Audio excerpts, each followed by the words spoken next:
If I bleed tonight, if I am sad tonight, I don't have a job to find.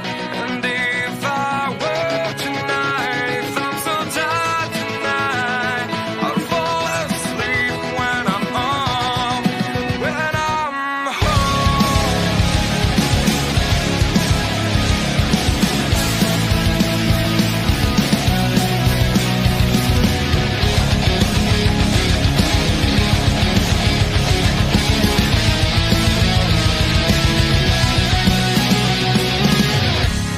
I was just so far from here, focused on my own way, with never looking back to those who lived in fear. There was nothing I could do, there was nothing you said that could make me realize how much lucky I was. Just out of reach of the fire, was not aware of the nightmare. But when I stopped to see through sight, begging for help, begging for hope, just need to open my eyes now, to try to change them to sunshine, to be someone among others. I can try.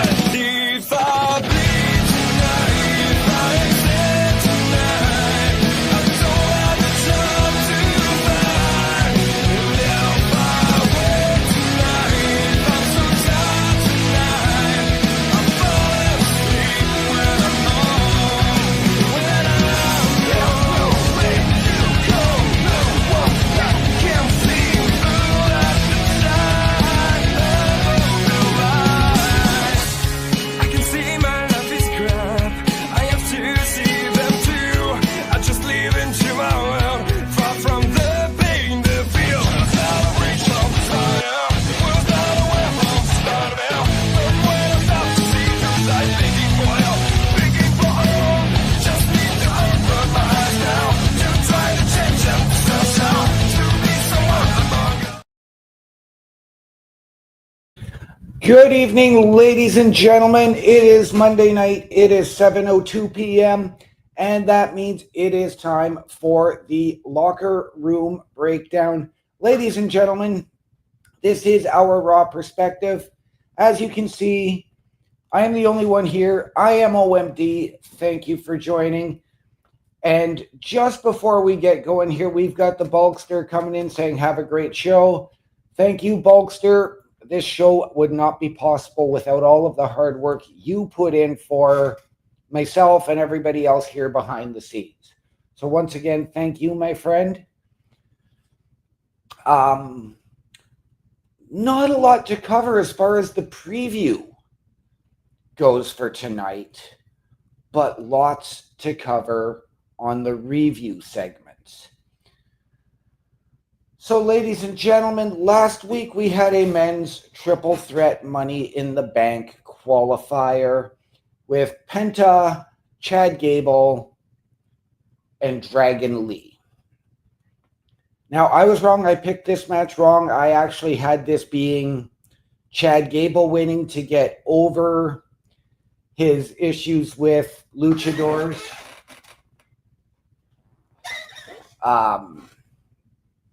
And I mean, I know he doesn't have an issue with Lucha Libre, but his issues with not being able to beat luchadors. However, it was Penta that won the match. It was a fantastic match. And certainly, what a way to really open the show last week.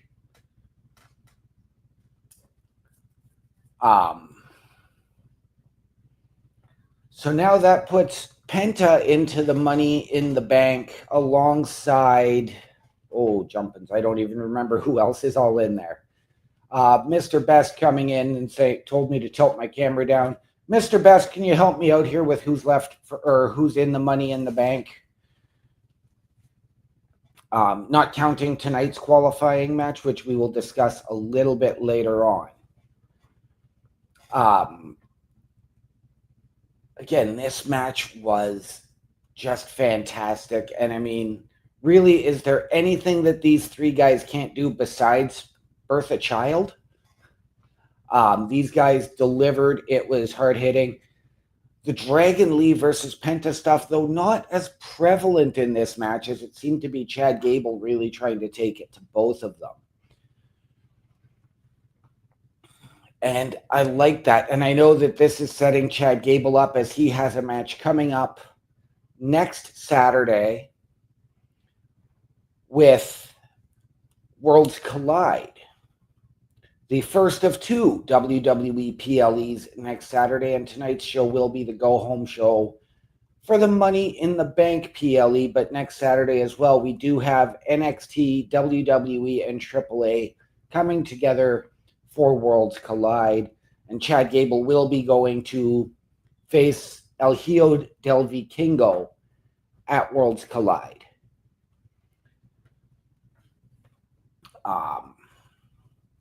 Again, I absolutely loved this match. I think it stole the show. Or no, it didn't steal the show. There was another segment later on for me that really, really encapsulated the show and what it was all about. Thank you, Mr. Best. He's informing me that it is Solo Sikoa, LA Knight, Penta, Seth Rollins, and Andrade. We will have our final qualifying match this evening. But ladies and gentlemen, can you send in and offer your opinions, your predictions for who will win the men's Money in the Bank ladder match? Up next, we had what was a very, very short match. Not that we expected a whole lot from this, but we had the Rusev's second match back, and he was challenging Otis's tag team partner in the Alpha Academy, Alpha Babes, whatever they're calling themselves, in Akira Tozawa. In this match, Tozawa came out like a house of fire. And he was getting his offense, giving us that hope that he always seems to give us, that he can do this and he can make this upset. Unfortunately, this was not a long match, as once Rusev seized control, it was over in a matter of moments. Now, again, this was not a huge surprise.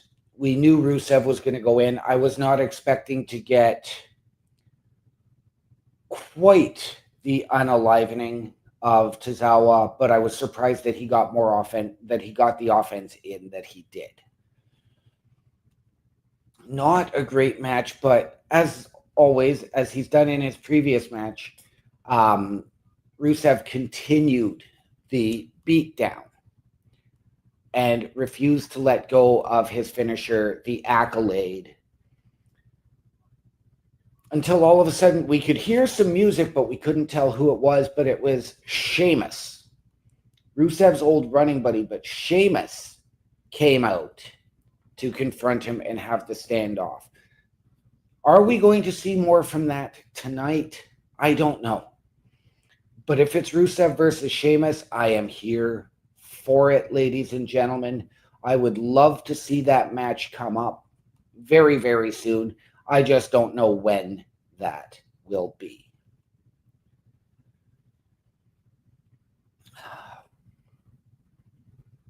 Now, for the first of what was a very, very no, it wasn't. Yes, a very, very triple threat filled night. We are on to the second match. And this was the New Day defending the World Tag Team Championships against the War Raiders and American Made, the Creed brothers. Again, fantastic match. These three teams delivered. I called it last week. It was the old guard versus the present guard versus the new guard coming up. That was how I looked at it. Three different generations of tag teams. The New Day escaped with victory and escaped with their titles. I really, really believe that the Creeds had this match won.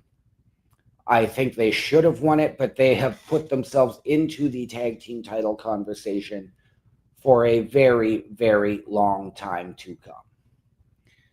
And as well they should. I think they should have had the tag team titles a long time ago. I think, though, that it was smart to not just rush and get the belts onto them because maybe they weren't ready up here. Now you are starting to see that now that you've got the tutelage of Chad Gable, now that they've got a year plus experience under their belts, they are ready, and it is time to pull the trigger and put the belts on them. Now, for me, the segment that really stole the entire show. This was what ended up becoming a promo battle between Lyra Valkyria and Becky Lynch. And wow. A couple of weeks ago, we saw Maxine cut a promo that we had never heard from her. Last week, we heard Lyra cut the type of promo that we have never heard from her. This excites me, ladies and gentlemen. We are getting a newer, more aggressive side now from Lyra Valkyria. Not necessarily a win at all costs, but a win, a determined, more aggressive Lyra. And she is out to prove why she is the future, or a future cornerstone of the WWE and of women's wrestling in general. I believe in 10, 20 years, we will be looking back on Lyra Valkyria when the next generation is coming up, and Lyra is going to be the inspiration for a lot of the talent coming up then. And who knows where we will be. But this added to the Money in the Bank Women's Intercontinental Championship match, with the stipulation being that if Becky Lynch wins, Lyra must raise her hand in victory. I cannot remember what this... Oh, and Becky Lynch cannot challenge for the Women's Intercontinental Championship as long as Lyra is champion. Ladies and gentlemen, this match for Money in the Bank is going to have me on the edge of my seat.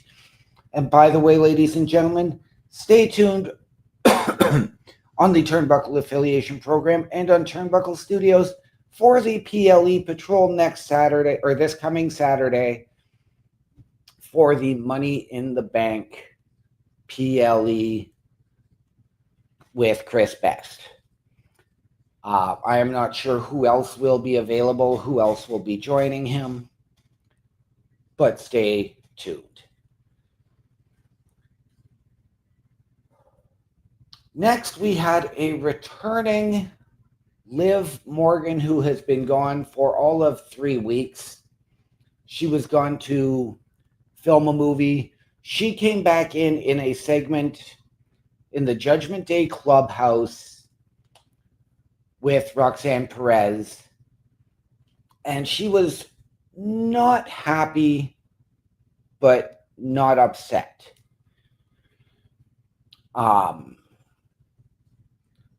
But she came back and she said she was going to go talk to Adam Pearce and get herself a Money in the Bank qualifier, which, again, we will discuss a little bit later on in this program.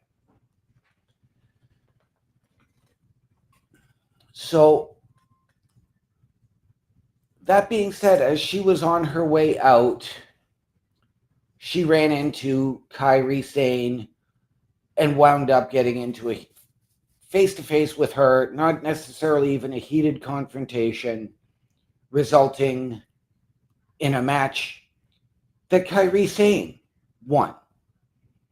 Although Roxanne Perez came out and tried to offer assistance, And she successfully offered the assistance, but it was Raquel Rodriguez getting in Roxanne's face, causing the distraction, even though Liv had hit her finisher. She had hit Oblivion.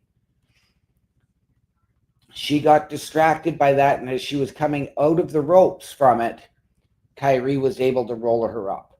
Now this, again, a fantastic match, and ladies and gentlemen, showcasing why the WWE women's division, and I'm not going to just say the Raw or the SmackDown or NXT, it is the WWE women's division as a whole, is the best division in all of women's wrestling.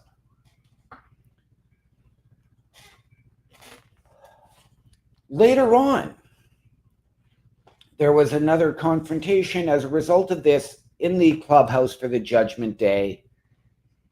And Liv told Raquel she should have known better. So are we seeing some dissension between Liv and Raquel, or is this just baiting Roxanne Perez in?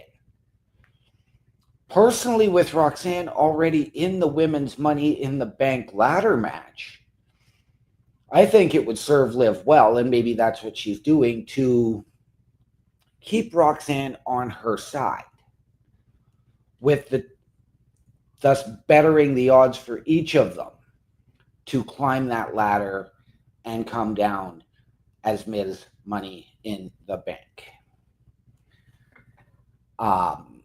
Do I expect that to break down within the match? Absolutely. Do I expect any fallout tonight? I don't know. Are we going to see Roxanne challenge Liv? Are we going to see Roxanne challenge Raquel? We've seen them go one-on-one before, and that match delivered. I would be 100% behind that again, ladies and gentlemen. And lastly, we had our final triple threat qualifier of the evening. This one was intriguing to me. Again, I called it wrong. It was Seth Rollins versus Sami Zayn versus Finn Balor. And ladies and gentlemen, I called I had called for Finn Balor to actually win, figuring that the Sami Zayn Seth Rollins feud that has been going on since Seth Rollins turned heel at WrestleMania would basically sidetrack both of them. But ladies and gentlemen, if you wanted a master class in storytelling, if you wanted a master class in wrestling psychology, if you wanted a master class in a wrestling clinic, this match was for you. This match was absolutely incredible. Finn actually took the pinfall by eating a stomp into a steel chair because Dom tossed the steel chair. Yes, there were shenanigans, but Dom tossed the steel chair into the middle of the ring and not to Finn Balor.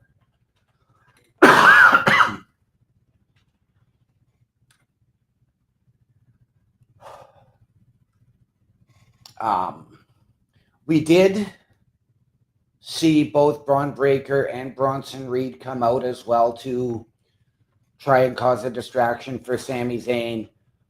But Jey Uso had his back. And ladies and gentlemen, I do have to ask, because I'm going to look ahead now. Jey Uso has his Money in the Bank tag team match where he and Cody Rhodes team up to take on Logan Paul and John Cena in a mixed brand tag match. Each team has a representative from Raw, each with a representative from SmackDown.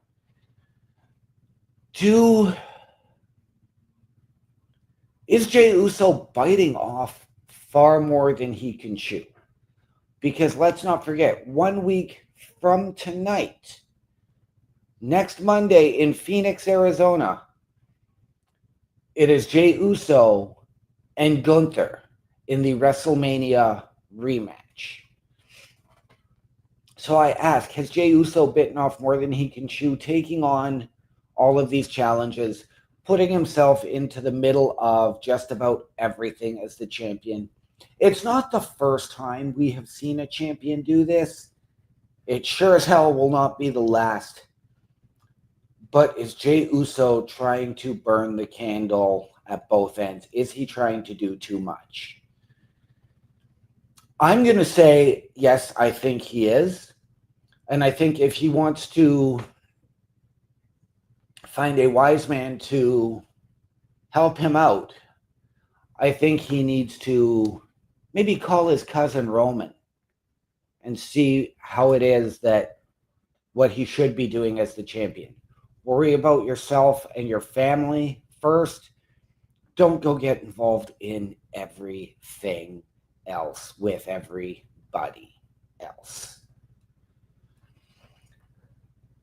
After this match, ladies and gentlemen, we did get a surprise appearance from CM Punk, although we had heard throughout the night that he was not there. And that's where Braun Breaker, Bronson Reed, and Paul Heyman were walking up the aisle to go and meet CM Punk head on, as they always do. And as we always know, when they do that, said competitor is going to come from the other side, which was exactly what we got here. And I'm not disappointed in it. I absolutely loved it. Where this goes from here, I don't know, but we will discuss this a little bit more when we cover the preview for tonight, which is going to come up very, very shortly. But ladies and gentlemen, you know what else comes up on the regular? A lot of stuff that we have going on here at the Turnbuckle Affiliation Program and Turnbuckle Studios. So ladies and gentlemen, let's just take a moment and see everything that is happening here with us. Turnbuckle Studios and the Turnbuckle Affiliation Program bring you the week of streams. All times are in Eastern Time. Monday nights you get the Locker Room Breakdown at 7 p.m., followed by the Raw Patrol at 8 p.m.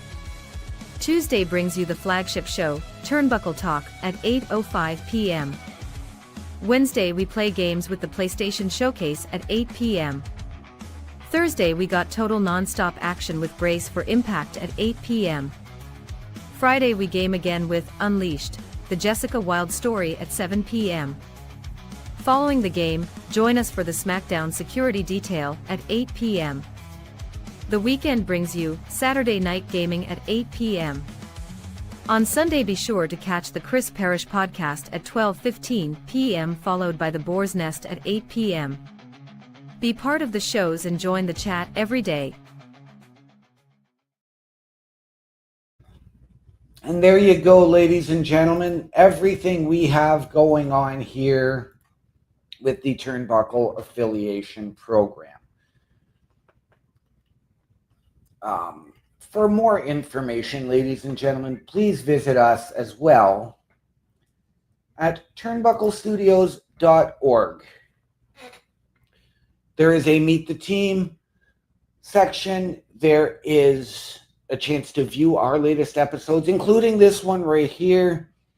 If you have ever wanted to get involved in podcasting, content creation, even potentially a collaboration, who knows, you could be sitting on the other side of the screen from me. Or if we get a roundtable discussion, which I absolutely love when we get those here on the LRB, that would be fantastic to have you as well. You don't have to talk wrestling. You don't have to talk gaming. You can talk about whatever you want to talk about. But ladies and gentlemen, visit us there. If you want any merch from us, visit carlcarafel.redbubble.com. There is merchandise from any and all of the shows available there. all for reasonable prices. And any of the money that comes back in goes back into our respective studios to enhance the experience for each and every one of you. If you are looking for people on the socials, ladies and gentlemen, first of all, let me start with my good friend and the man I gave all the credit to for this show earlier. And I am going to go to my friend. Oh, it's missing now.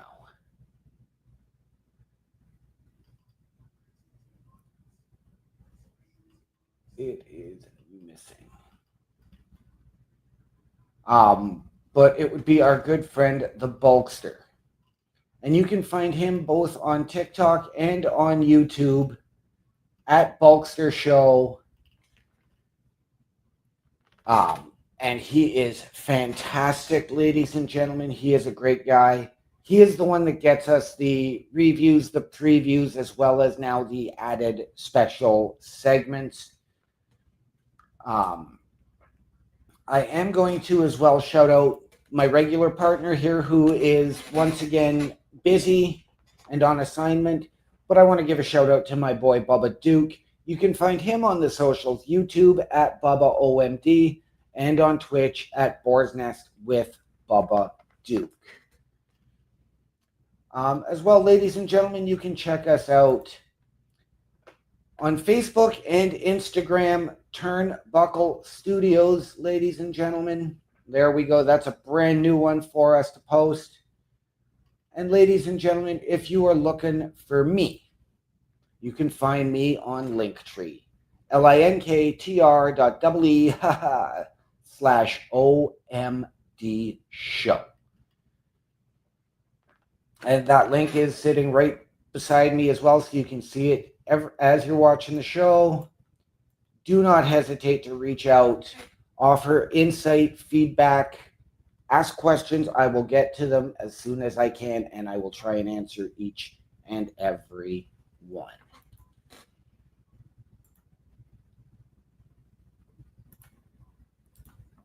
Now, ladies and gentlemen, on to tonight. And yes, I have to reopen my phone so that I can get to the preview. We have 2 Money in the Bank qualifiers, as well as a lot of appearances. So let's start off with the appearances tonight, ladies and gentlemen. No surprise, we are going to get appearances from Jey Uso and Gunther. Again, no doubt focusing on their title match next Monday on Raw from Phoenix.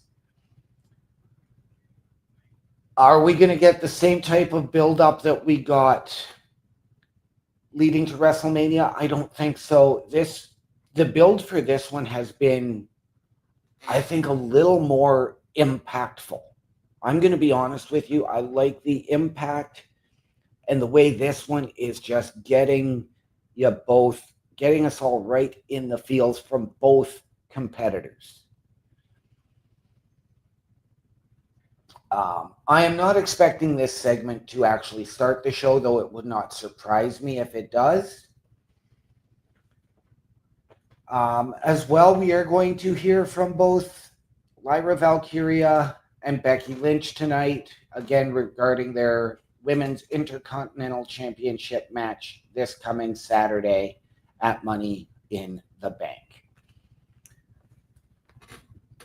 Are we going to get as fiery a promo, or is this going to just break down and devolve into chaos? Last week we didn't get the chaos. The week before we did. I think that now both of these women need to protect themselves, save themselves. I wouldn't be surprised if this is 2 separate segments where we hear from one and then hear from the other later on. They could even be backstage interviews for all we know. We don't know what is going to happen. I think that both of these women are better reserved, protecting themselves, preserving themselves for this Intercontinental Championship match so that they can deliver 110% next Saturday.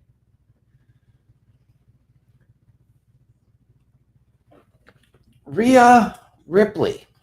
She is set to appear as well. I am going to guess, again, this is going to focus on her being in the women's Money in the Bank. We were talking about the star power a while ago about who should be in the Money in the Bank, who shouldn't. And I'm liking the fact that I believe this year, outside of Alexa Bliss, no, I believe Bailey as well.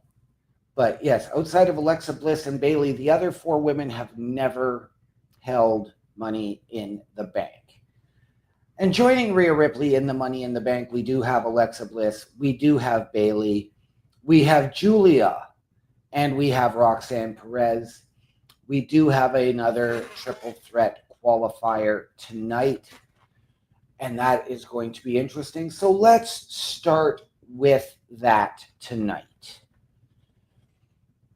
With the women's Money in the Bank qualifier, we have Liv Morgan, who just returned last week and has history with Rhea Ripley, taking on Ivy Nile of American Made, and the newly signed to Raw former NXT Women's Champion, Stephanie Vacour.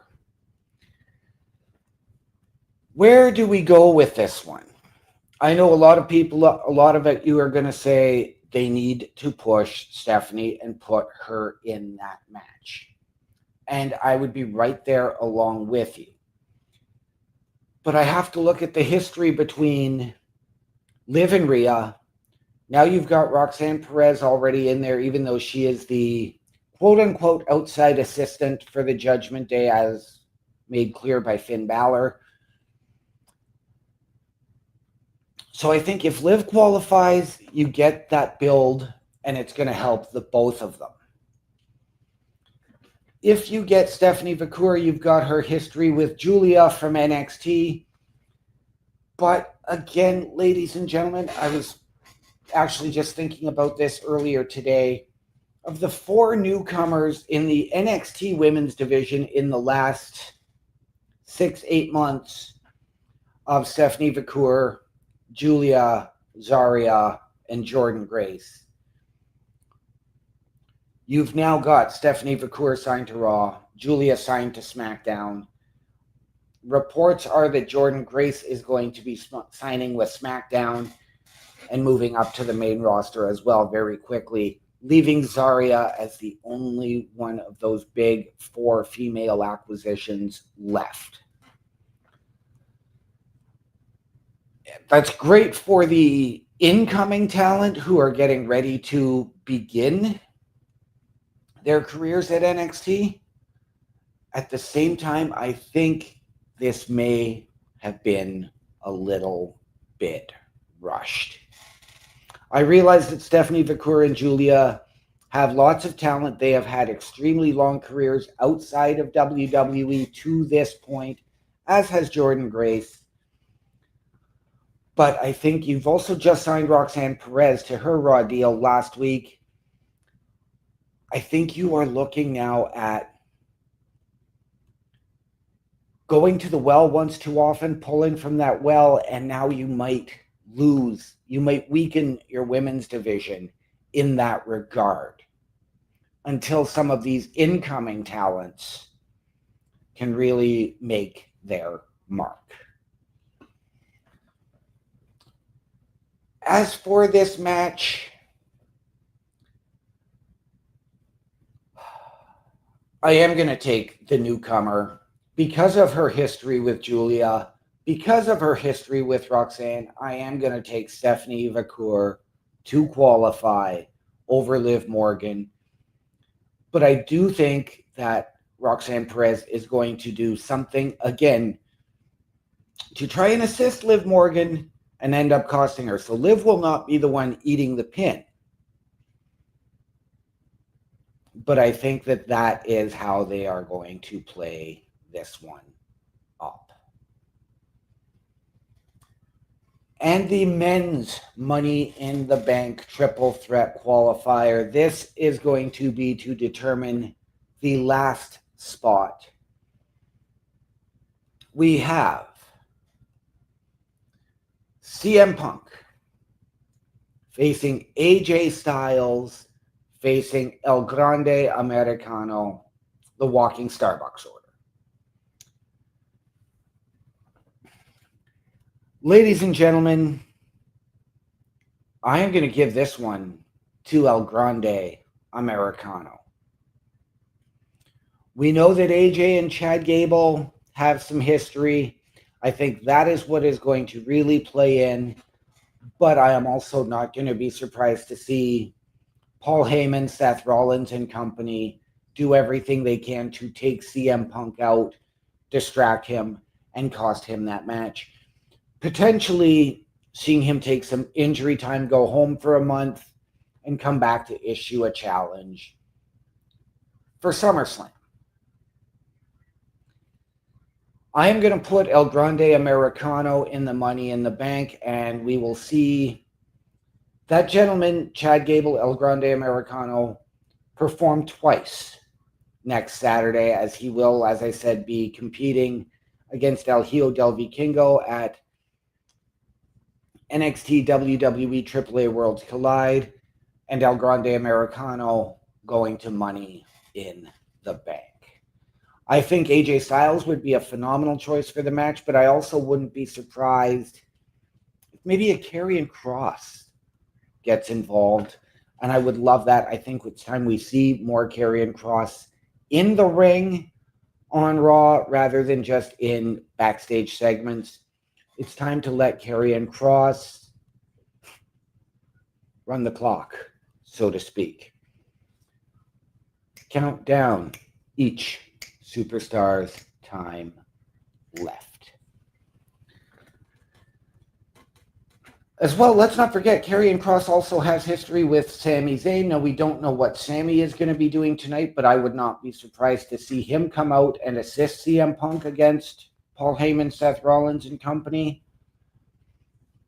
Again, I would not be surprised to see Jey Uso come out there, as he is biting off a lot more than I think he needs to. But that could lead to Gunther coming out for his own nefarious means, of course, setting Jey Uso up for next Monday to take the fall and lose the World Heavyweight Championship.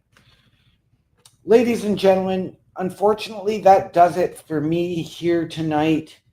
But stay tuned. In about 23 minutes, I will be heading over to the Turnbuckle Studios YouTube channel, and we will be broadcasting there with Mr. Chris Best for the Raw Patrol. So, ladies and gentlemen, before I get out of here, I just want to say this. Please remember, ladies and gentlemen, when you're down on your luck, when you're feeling down, when you're feeling upset, please remember the world is better with you in it. From all of us here at the Locker Room Breakdown and the Turnbuckle Affiliation Program, to those of you out there wherever you are, good night, good luck. I'm out. If I bleed tonight, if I